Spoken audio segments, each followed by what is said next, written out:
The Senate will come to order. Senator Johnson. Thank you, Mr. President. I have House File number 10 to be taken from the table. On that motion, all in favor say aye. Aye. Opposed say no. Motion prevails. Senator Johnson. Thank you, Mr. President. I move that urgency be declared within the meaning of Article 4, Section 19 of the Constitution of Minnesota with respect to House File 10, and that the rules of the Senate be so far suspended as to give House File 10 its second and third reading and placed in final passage. Just a reminder, members, motion to suspend the rules takes a 2/3 majority or 45 votes to prevail. On the Johnson motion, all those in favor say aye. Aye. Opposed say no. Motion prevails. The Secretary will give the bill its second reading. House File number 10. Second reading. Discussion on House File 10. Senator Newman.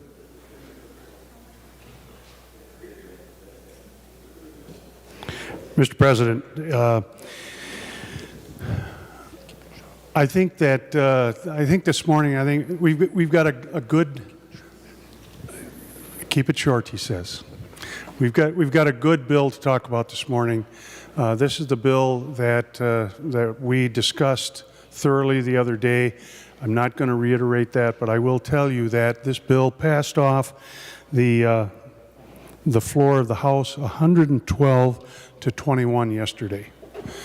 And there was just lots and lots of support and good things that were said about the transportation bill. And the only other thing that I do want to mention is that I'm very aware of the letters that have gone out from MnDOT to the various contractors all across the state of Minnesota.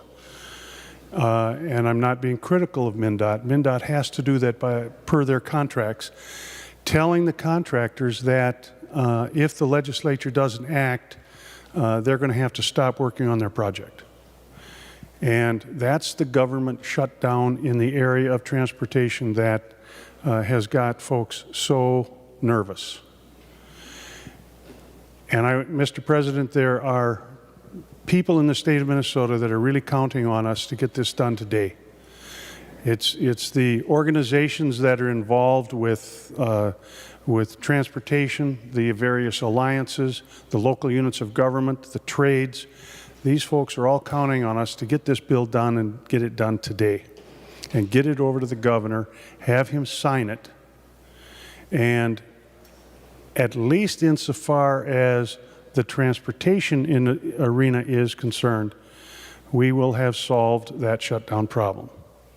And I think it's very, very important that we do so. And I would urge all of you to support House File 10. Thank you, Mr. President. The Secretary will give the bill its third reading.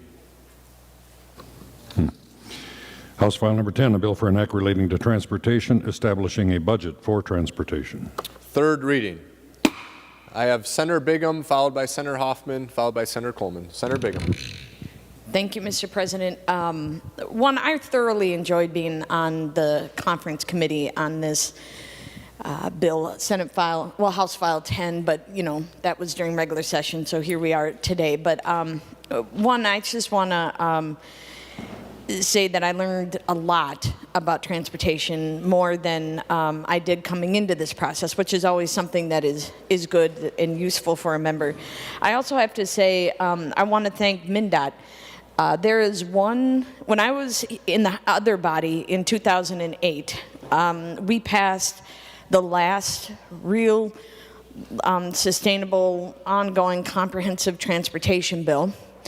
And then I know there was one in 13, but then this one is probably one of the best transportation bills that I've seen in a long time. And there's one common theme in that, and that is Commissioner Kelleher, who in '08 was then Speaker Kelleher. So I just want to thank her and her staff for this and their commitment to the cause. I also want to say that I am very happy this bill came back with the full complement of funding for the troopers. Senator Hoffman flagged me out earlier this week to talk with some of them about what was in the bill and the sheer excitement, and I'm going to be honest, the sigh of relief that was on the troopers' face and the smiles that they were getting additional troopers, the academy, body cams.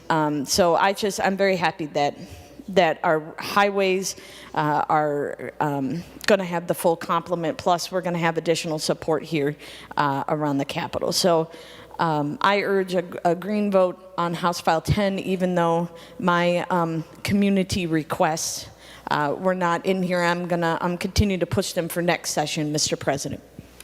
Senator Hoffman has passed, so next is Senator Coleman. Thank you, Mr. President. I rise in support of this bill, and may I please just start by saying how good it feels to be standing here today and not sitting in a windowless hospital room. And as horrible as that experience was, Mr. President, it really helped shine a light on the work that we're all doing here today, including this bill. You see, when I shared that we were told we might never bring our little boys home, almost every single member of this body reached out and shared their support, reached out and offered to bring a meal, reached out and offered prayers, and it showed this freshman that despite today's incredibly divisive political climate, that we as a chamber, we have not lost our humanity. We have not lost our ability to reach out across the aisle and try to help a fellow Minnesotan. And I see that reflected in the work we're doing here this week. I see that reflected in this bill. And I am so proud to be a member of the Transportation Committee and to have been a part of bringing this bill together. And I want to congratulate and thank Senator Newman, the conference committee members, and all of the staff on the incredible work that went into this bill. This bill is an example of reaching out across the aisle and trying to do our best for our fellow Minnesotans. And I'm proud to have been a part of this effort. I'm also incredibly proud to see the funding for Highway 212 in this bill. You see, Mr. President, when I ran for the Minnesota State Senate, I heard loud and clear from my community that it is time to get 212 done. For my community, this isn't just about relieving congestion for an incredibly fast-growing county. This is about, for some of my members, life and death. The fatality rate on this section of 212 is unacceptable, and for far too long, my community has been begging MnDOT to do something about it. And so when I came to the Senate, I told everyone loudly, this is my #1 job this year, to get Highway 212 done. And I am so honored and grateful to my fellow members of the Senate Transportation Committee and for Senator Scott Newman for helping me to get this done this year.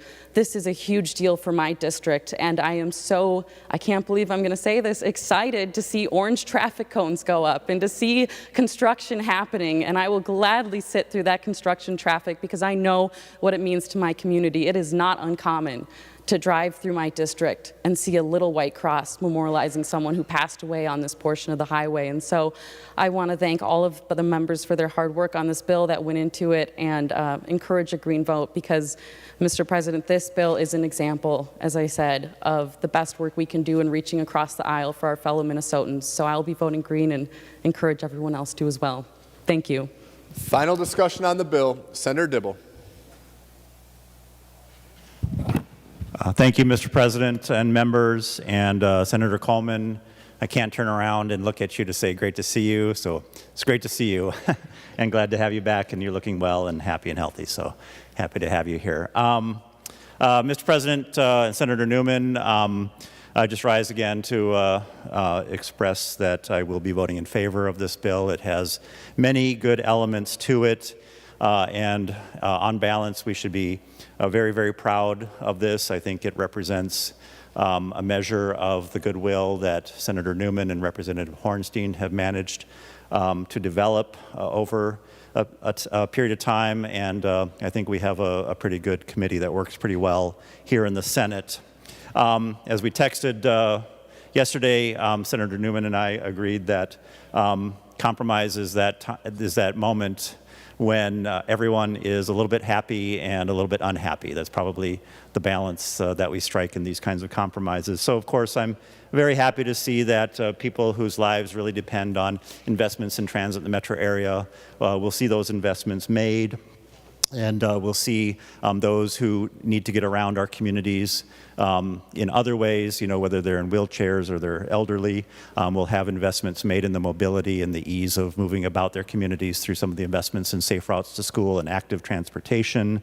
We'll see people whose lives have been upended by the practice of suspending driver's license. We'll see their lives come back to some semblance of order or gain access to their driver's license with greater ease.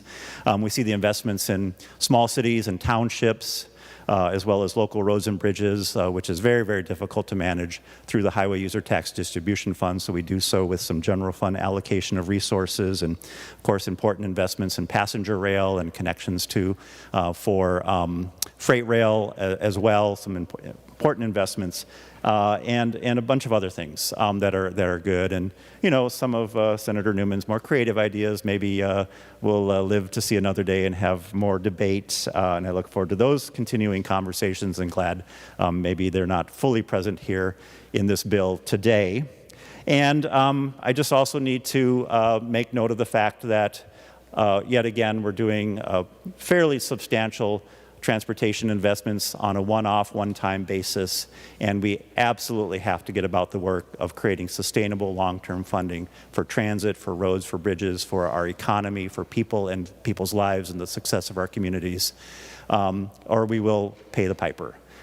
Because we have no idea what any kind of future legislature or future economy brings. And when we create those sustainable, long-term, visionary investments in the infrastructure, in the ability for our state to thrive and succeed and people to get to their lives, then we're doing the fundamental work that we are brought here to do. Mr. President, that's what's missing, and that's what I regret that we don't have in the bill, that we don't have that sustained approach to funding, but we do have a lot of elements of this bill which are to be commended, left out some things that maybe need to be discussed more for another day, and so I'll be voting green. Thank you, Mr. President. Final discussion on the bill. Senator Johnson Stewart. Thank you, Mr. President. Thank you, Senator Newman, Senator Dibble, for your leadership in this committee. Senator Coleman, it's good to see you again.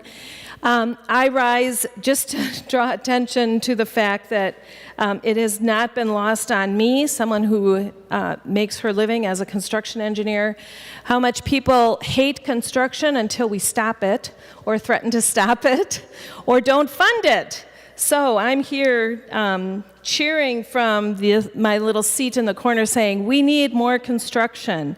And frankly, the way we can get more construction is by acknowledging and saying out loud that we need more funding for transportation, for infrastructure.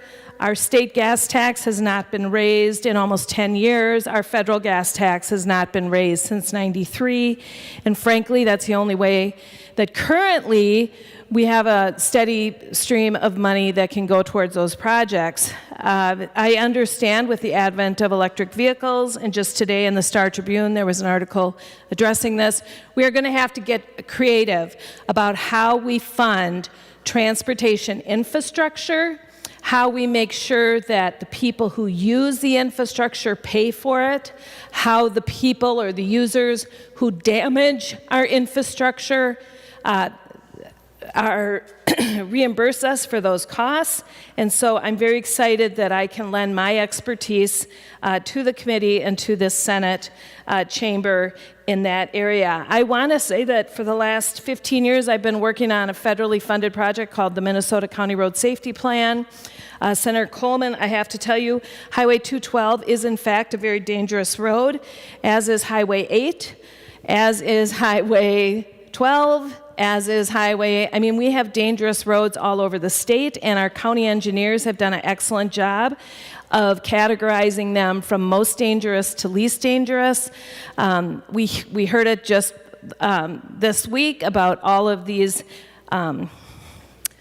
Intersections that need to be improved. Last week I was teaching innovative intersection design. There's ways that we can fix this. Do you know that the R-Cut intersection, and again, Senator Coleman, you have several of these on Highway 212, that stands for Reduce Conflict U-Turn Intersection, is the single most effective thing that engineers can do to reduce collisions on two-lane road, or on any road, frankly. Of course, we don't do them on interstates, but they cost money. I'm happy to see more money coming in to improve those safety concerns, and we have the tools to do it. We just don't have the funding. So again, just reminding you that roads aren't free. Even though we don't have toll roads in Minnesota, they really do cost money. If anybody wants to know exactly how much, I'm happy to go through that with them. And again, I thank you for your leadership. I too will be voting green on this vote. Thank you. Any final discussion on House File 10? Senator Newman.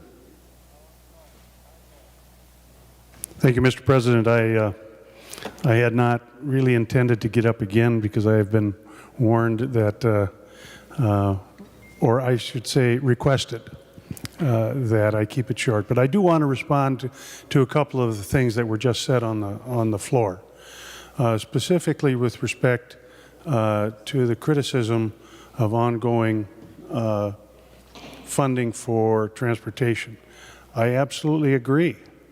But why would we want to tie our funding source to a dying star like the gas tax when everybody in this room knows and believes that the electric vehicles are coming, and whenever we try to assess a share of and the equivalent of a gas tax to the electric vehicles, it gets shot down. So the criticism regarding ongoing funding can go both ways. I acknowledge we need it, but we're going to have some cooperation with some of the folks that are using our roads that are not paying their equivalent share. Insofar as funding itself is concerned, I really think that we did a pretty good job. Outstate received money for their outstate roads, their local bridges, freight rail, etc. Within the metro, we got $57.5 million for ABRTs. That's Hennepin County and Minneapolis. Minneapolis got, or I should say the state got, $1 million for this hazardous substance incident preparedness. Minneapolis has value capture funds that will allow Minneapolis to use about $10 million for BRT. There's $5 million here for active transportation. That's something that's very important to the metropolitan area. So there are things in this bill that address some of the criticism. As Senator Dibble indicated, this is a compromise. Started out a long ways apart, came finally together, and the old saying in the lawyer business, if both parties are unhappy with the settlement, it's a pretty good settlement. Thank you, Mr. President. Members, we're on final passage of House File 10. Seeing no further discussion, the Secretary will take the roll.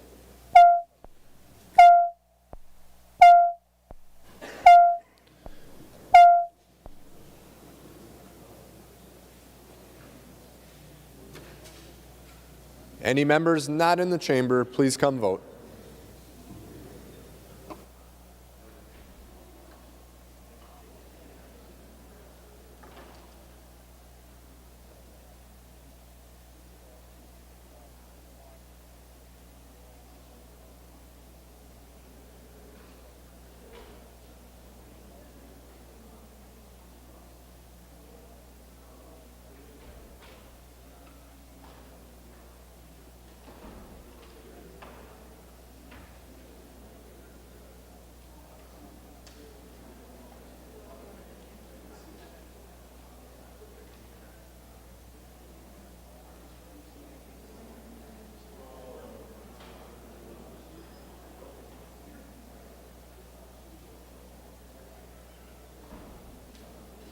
I'll call on Senator Frentz to report the votes of the members voting under Rule 40.7. Senator Frentz. Thank you, Mr. President. Senator Carlson votes aye. Carlson votes aye. Senator French. Senator Champion votes aye. Champion votes aye. Senator French. Senator Dietzick votes aye. Dietzick votes aye. Senator French. Senator Eaton votes aye. Eaton votes aye. Senator French. Senator Eakin votes aye. Eakin votes aye. Senator French. Senator Franzen votes aye. Franzen votes aye. Senator French. Senator Isaacson votes aye. Isaacson votes aye. Senator French. Senator Latz votes aye. Latz votes aye. Senator French. Senator Newton votes aye. Newton votes aye. Senator French. Senator McEwen votes aye. McEwen votes aye. Senator French. Senator Port votes aye. Port votes aye. Senator French. Senator Klein votes aye. Klein votes aye. Senator French. Senator Putnam votes aye. Putnam votes aye. Senator French. Senator Rest votes aye. Rest votes aye. Senator French. Senator Torres Ray votes aye. Torres Ray votes aye. Senator French. Senator Wickland votes aye. Wickland votes aye. And Senator Fateh votes aye. Fateh votes aye. Senator Jasinski. Thank you, Mr. President. Senator Abler votes aye. Abler votes aye. Senator Jasinski. Senator Benson votes aye. Benson votes aye. Senator Jasinski. Senator Dornick votes aye. Dornick votes aye. Senator Jasinski. Senator Draheim votes aye. Draheim votes aye. Senator Jasinski. Senator Eichhorn votes aye. Eichhorn votes aye. Senator Jasinski. Senator Goggin votes aye. Goggin votes aye. Senator Jasinski. Senator Housley votes aye. Housley votes aye. Senator Jasinski. Senator Kiffmeyer votes aye. Kiffmeyer votes aye. Senator Jasinski. Senator Lang votes aye. Lang votes aye. Senator Jasinski. Senator Rarick votes aye. Rarick votes aye. Senator Jasinski. And thank you, Mr. President. With great pleasure, Senator Rude votes aye. Rude votes aye. All members having voted who have the desire to vote, the Secretary will close the roll. There being 67 ayes and 0 nays, the bill is passed and is title agreed to. Members, before we go to Senator Gazelka for a motion to recess, are there any announcements? Senator Kent. Thank you, Mr. President. I want to comment on a few things. I think we're still morning, barely. Senator Newman said something in his remarks about the transportation bill that Minnesotans are counting on us getting this done today, and he's right. And Senator Coleman, and we are so glad to see you here and so glad that you and your whole family are healthy and doing well, made some very important remarks about the work we're trying to do and that we do work together. But I want to reflect on where we are. It is June 24th. We have 6 days left to get this budget finished without having shutdowns. And I want to talk about this larger process because I really do think that as good a job as we're trying to do here in the Minnesota Senate, that we are overall not doing the best that we can for the people of Minnesota. Senator Newman talked about the transportation bill and contractors. When we had the environment bill up the other day, we talked about state parks and the reservations and the weddings for people who may have had to postpone weddings a year ago and were counting on that. And we pushed that through, which is good. Our state is in the middle of a very big drought. And our ag department right now is really focusing on preparing for a shutdown that we all hope won't happen when they really should be focusing on farmers. There is a piece today by Kevin Featherly in his new Substack called Session Law, where he interviews Commissioner Schnell, and they are having to talk about contingencies and what might need to happen if we don't fund the Department of Corrections 6 days from now. This is an unacceptable place for us to be. We knew at the end of session, because of the late information about the federal funds, that we weren't going to make it and that we needed a little bit of time to figure that out. We could have done better and had more done before June 14th and done this in an orderly way and done it more quickly and not pushed to this brink. We are too close and the end's not exactly in sight yet. We have a responsibility and an obligation, all of us, to do this. We need to get this done as soon as possible. We should have had a more open and transparent process, but here we are. And I was so frustrated that this body didn't have any work to do yesterday. We basically took the day off. And that's not okay with 7 days left before we hit a shutdown. We've been doing it. And I want to say I'm really proud of the Senate DFL caucus because we've been working as a functioning minority. But what we've seen over in the House, the stalling, the filibustering, the delays, that left us with no work to do yesterday, basically. And it's delaying the process, and it's hurting Minnesotans. This is what it means to be a functioning minority. We're still in the fight. We're still fighting for our values and the things that we believe in, whether it's schools, particularly coming out of a pandemic, and our students, making sure everyone has access to affordable health care, fighting for working families, and for workers who have paid a really steep price over the course of this pandemic. Infrastructure, which is not only a great investment in our state, but also the good jobs that it brings.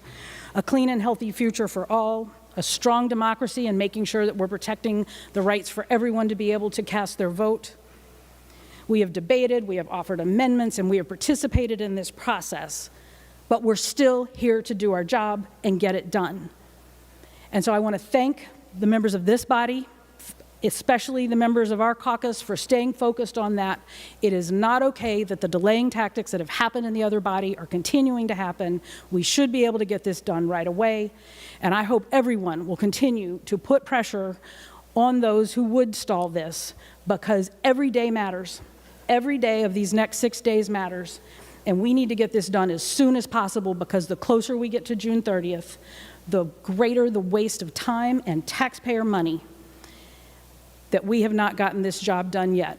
So thank you to all of us in this body for your work and your dedication to staying focused on getting the job done. But the Minnesota legislature as a whole, and by that I mean the House Republicans, have failed us. Thank you. Further announcements. Senator Rosen? Thank you, Mr. President. The Senate Finance Committee will review and pass K-12 and State Gov today at 1:30 in the Capitol here in room 123. Senator Gazelka. That's good news. I've got more good news. We've already passed ag to the governor, transportation, legacy. Transportation just passed going to the governor, higher ed, sent environment back to the House. We are having to adjust and work to the pace of the House. They just tend to be a little bit slower than us, but we are going to get done. I think it's in the best interest of Minnesota that we get done, and so we're working on that. So that's where we're at right now. We'll have, as we get to the very, very end, there'll be more conversations about what could have been and what should be, but we're going to get there. So for the rest of the day, though, what we're going to do is recess to the call of the president. We'll shuffle papers and only need a skeleton crew for the rest of the day until we get what we get back from the House. So with that, Mr. President, I move that we recess to the call of the president. Senator Gazelka moves that the Senate recess to the call of the president. All those in favor say aye. Opposed say no. Motion prevails. The Senate's in recess.